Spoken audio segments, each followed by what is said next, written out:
My name is Quan Nguyen, and just to make sure you're in the right place. If you're a founder or part of a product team building a product and not sure if you're doing it the right way, or if you currently have an idea and you don't know where to start, this is for you. Although you can find a lot of product development advice everywhere, it's hard to find practical step-by-step guidance you can apply directly to your product. That is why I put together this presentation to show you a clear process I use with product teams to help you turn your idea into a product that people love to use, while saving you time, money, and avoiding costly mistakes along the way. We start with the concept of idea analysis, where I show you how to prepare an idea for validation. And then we go into how we can design and run validation experiments, and talk about how to confirm and refine an idea before brainstorming solutions. Then we discuss different techniques for addressing product risk and go into product delivery, where we talk about how we can prepare a product to be delivered to our customers.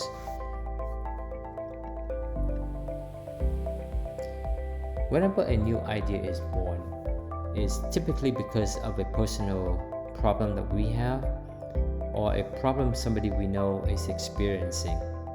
Other times, new ideas are inspired by technologies that prompt us to create better and more effective solutions than what currently exists. In either case, we want to make sure that the idea has potential. We can do this by analyzing the idea using a technique called idea mapping. With idea mapping, we can break down an idea into smaller and clear components so that we can see the connection between different parts of an idea. That helps us identify assumptions, dependencies, and potential risks associated with the idea. All of this helps clarify what we know, what we don't know, and what needs to be tested first. There are many ways you can go about carrying out the idea mapping exercise, but it's important to be honest to yourself while you're doing this. You can definitely do this on your own, but I recommend doing this with other people if you can. Having others involved will bring out honest feedback and insight you might miss if you were to do this by yourself. You can do this on a whiteboard or on a piece of paper, or if you want something more flexible, try using a mirror board. It's great for real-time collaboration with team members and makes it easy for you to capture and visualize your idea as you go. Just to quickly show you an example of what a mirror board looks like. So this is a template I put together to help team break down an idea. As you can see, an idea is broken down into different components or different columns in the board. This board can be shared with other team members, where they can go in and edit the board by answering different questions that is presented in the board.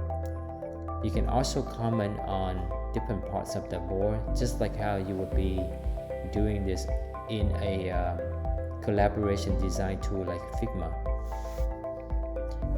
Once you have identified the assumptions, the next step is to map those assumptions into different areas of risk so that you can visualize your risk and prioritize what you need to address first.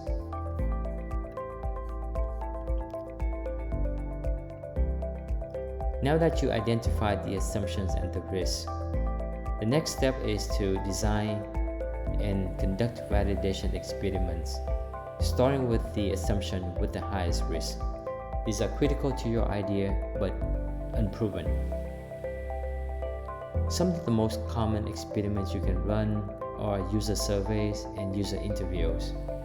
These are great for capturing both quantitative and qualitative data to help you verify if a problem exists and to understand why it exists. It's important to run both because they work well together. User surveys helps us measure and validate hypotheses, whereas interviews help us discover and generate new hypotheses we can test next. When it comes to tools for running these experiments, there are great free tools out there such as Google Form, Typeform, and Tally that you can use to quickly put together a form, deploy it, and get the response back quickly. These tools also come with visualization tools that allows you to look at the data from different angles so that you can learn from your data quickly and what it's telling you.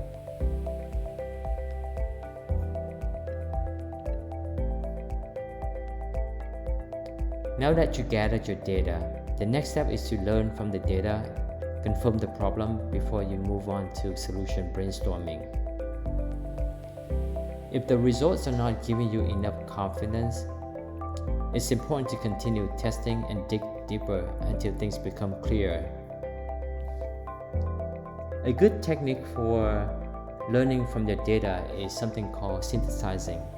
The idea is to identify different patterns and themes from your data so that you can confirm the problem that you have or redefine the idea and continue validating the idea until you can confirm the problem and move forward.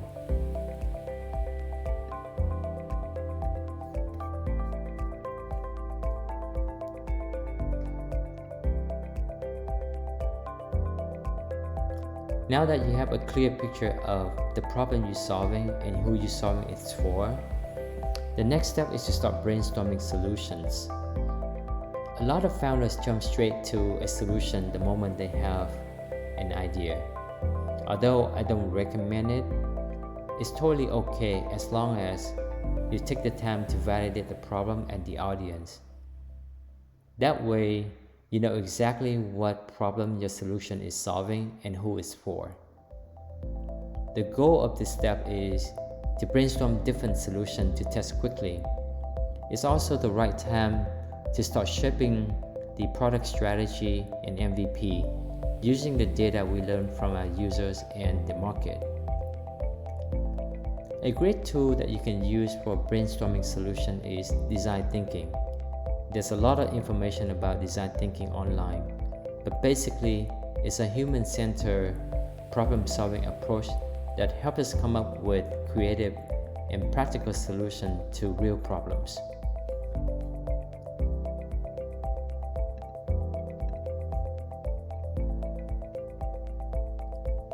By now, we should have a product concept and possibly a few versions of an MVP.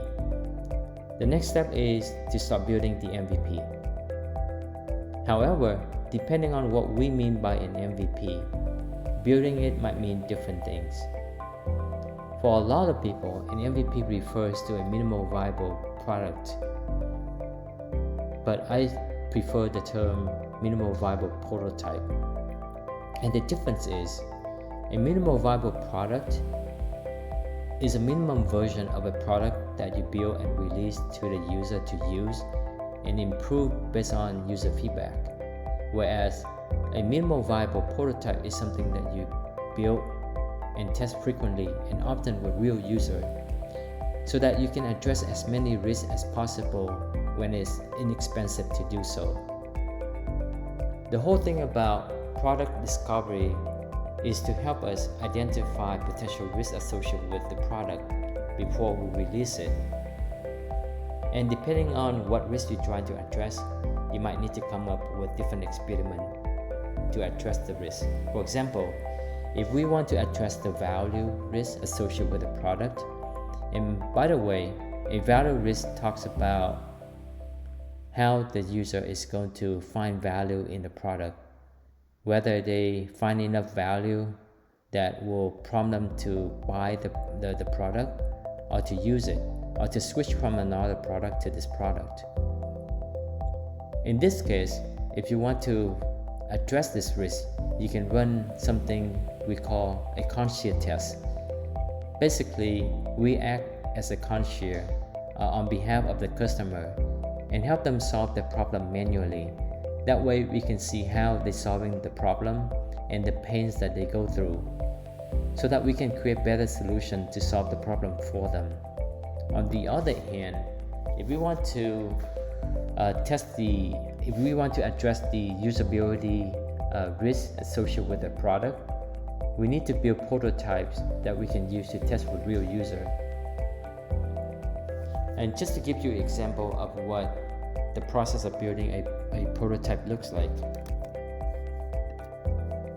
So this is a product I recently built, and what you're seeing here is a feature that we need to prototype. For every feature, the first thing that we need to do is we need to create a user flow where we take the requirement and then transform it into a diagram that we can view with the team and validate it. And once we approve it, we go into user interface design, where we map the requirement into user interface that we can implement in the prototype.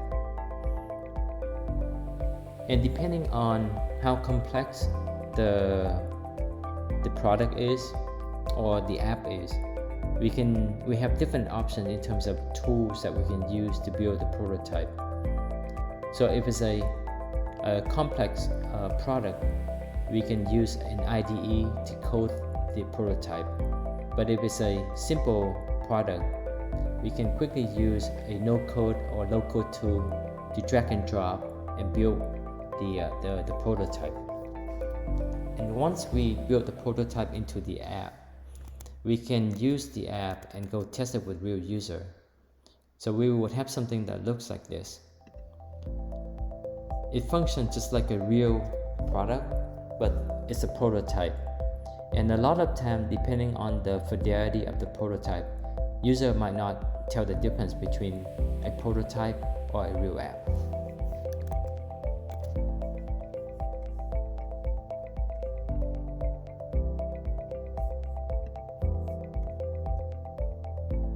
Now that you've gone through the product discovery phase to discover your product, the next thing you need to do is you need to start thinking about how to deliver the product to your customers.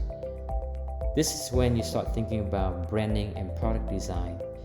You also have a clear picture of the resources and the tools you need to develop and deliver this product.